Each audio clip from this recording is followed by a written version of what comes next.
ಘೋಷಣೆ ಯಾಕೆ ಘೋಷಿಸಬಾರದು ಅನ್ನೋದು ಅಶೋಕ್ ಪೂಜಾರಿ ಅವರ ಬೇಡಿಕೆ. ಜೊತೆಗೆ ಇನ್ನು ಈ ದಿಶೆಯಲ್ಲಿ ನಮ್ಮ ಸತೀಶ್ ಅವರು ಯಾವ ರೀತಿ ಹೆಜ್ಜೆ ಹೇಳ್ತಾರೆ ಅನ್ನೋದನ್ನು ಸಹಿತ ನಾವು ಇವತ್ತು ಸೂಕ್ಷ್ಮವಾಗಿ ಗಮನಿಸಬೇಕಾಗಿದೆ.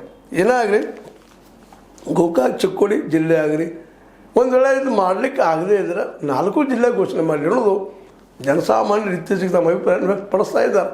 ಅಥಣಿನೂ ಆಗಲಿ ಬೈಲಂಗಲೂ ಆಗಲಿ, ಯಾಕಂದರೆ ಗೋಕಾಕದವ್ರು ಅಂತ ಅಥಣಿಗೆ ಹೋಗೋದಿಲ್ಲ, ಅಥಣಿಯವ್ರು ಗೋಕಾಕ್ ಬರಲಿಕ್ಕೆ ಸಾಧ್ಯ ಇಲ್ಲ.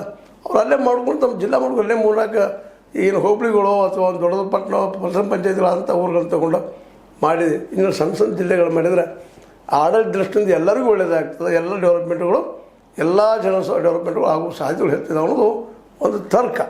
ಯಾಕಂದ್ರೆ ಈಗ ನಾವು ಹಲವು ಸಲ ಚರ್ಚೆ ಮಾಡಿದ್ದೆವು. ಗಾಂಧೀಜಿಯವರ ಗಾಂಧಿ ಗ್ರಾಮ ಸ್ವರಾಜ್ಯ ನಾವು ನಿಶ್ಚಿತವಾಗಿ ಕರೆಕ್ಟಾಗಿ ಅವ್ರು ಹೇಳಿದ ಪ್ರಕಾರ ಮಾಡಿದರೆ ಇವತ್ತಿನ ಎಲ್ಲ ಸಮಸ್ಯೆಗಳು ಸಾಲ್ವ್ ಆಗ್ತಿದ್ವು ಅನ್ನೋದು ಮಾತು.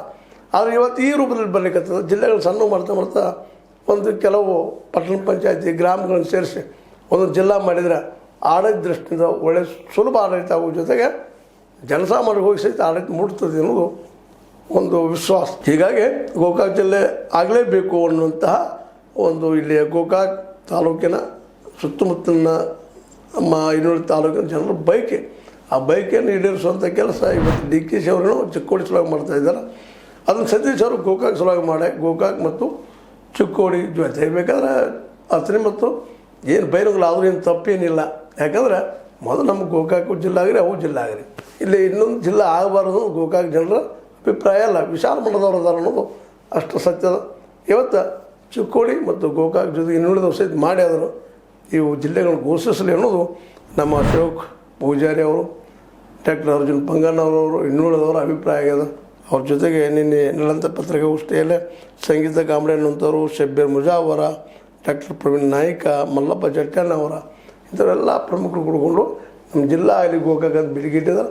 ಇಷ್ಟರೊಳಗೆ ನಮ್ಮ ಚಿಕ್ಕೋಡಿ ಭಾಗದ ಜನನು ಈ ಮೂಮೆಂಟಿನ ಮತ್ತೆ ಸ್ಟಾರ್ಟ್ ಮಾಡ್ತಾರೆ. ಯಾಕಂದ್ರೆ ಇನ್ನೂ ಜನಗಣತಿ ಸ್ಟಾರ್ಟ್ ಆಗಿಲ್ಲಲ್ಲ, ಆಗಬಹುದು ಅನ್ನೋಂಥ ಒಂದು ದೂರದ ಆಸೆ. ಆಗ್ತದಿಲ್ಲೋ ಗೊತ್ತಿಲ್ಲ, ಬಟ್ ಆದಷ್ಟು ಒಳ್ಳೆಯದು ಅನ್ನುವಂಥ ಒಂದು ಮಾತು ಕೇಳಿ ಬರ್ಲಿಕ್ಕೆ ಬಟ್ ಇವತ್ತು ಸ್ಟಾರ್ಟ್ ಮಾಡಿದಂಥ ಈ ಮತ್ತೆ ಮರು ಹೋರಾಟ ಜಿಲ್ಲೆ ಆಗಲಿ ಅನ್ನುವಂಥ ಹೋರಾಟ ಮತ್ತು ಇನ್ನಷ್ಟು ತೀವ್ರತೆ ಪಡಿಬಹುದು ಅನ್ನುವಂಥದ್ದು ಈಗಾಗಲೇ ಕಂಡು ಬರ್ತಾ ಇದೆ. ಆಗಲಿ ಏನಾದರೂ ಆಗಲಿ ಜಿಲ್ಲಾಗಳಾಗಲಿ ಜೊತೆಗೆ ಜನಗಣತಿನೂ ಆಗಲಿ, ಜನಗಣತಿ ಮೋಸ್ಟ್ಲಿ ಇಷ್ಟರೊಳಗೆ ಸ್ಟಾರ್ಟ್ ಆಗಬೇಕಾಗಿತ್ತು, ಯಾಕೆ ಆಗಿಲ್ಲ ಅದನ್ನೇ ಮಾಡೋಣ, ಅದ್ರ ಬಗ್ಗೆ ಚರ್ಚೆ ಮಾಡೋಣ ಅಂತ ಹೇಳ್ತಾ ಇದು ನಿಮ್ಮ ಲೈಕ್ ಇರ್ಬೋದು. ಲೈಕ್ ಮಾಡಿ, ಶೇರ್ ಮಾಡಿ, ಕಮೆಂಟ್ ಮಾಡಿ, ಜೊತೆ ಸಬ್ಸ್ಕ್ರೈಬ್ ಮಾಡಿ. ಎಷ್ಟು 60 ನ್ಯೂಸ್ ಅರ್ಥ ದೇಶದ ಸತ್ಯದ ಕೈಗೊಂಡು ವಂದನೆಗಳು.